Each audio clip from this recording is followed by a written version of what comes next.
அதாவது ஆளே இல்லாத தியேட்டர்ல அதுவும் ஒரு உருப்படாத படத்துக்கு போய் ஃபர்ஸ்ட் டே ஃபர்ஸ்ட் ஷோ பாக்குற மாதிரி கொடுமையா இருக்கும். அப்படி ஒரு கஷ்டம் என்னைக்கும் என்னால உனக்கு வந்துடவே கூடாது.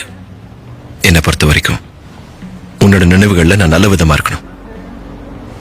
என் மோசமான நிலைமையை நீ ஞாபகம் வச்சுக்க கூடாது.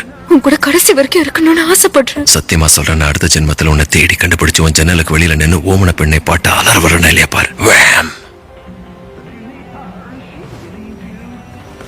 தயவு செஞ்சு இப்படி பேசுறத நிறுத்து. இங்க பாரு,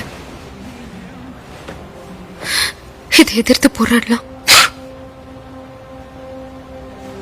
அது சரி, நீ ஒரு விஷயத்த கவனிச்சு, நீ ஜெயிச்சிட்ட. என்னோட வாழ்க்கையை விட உன்னோட வாழ்க்கை தான் படு மோசமா இருக்கு.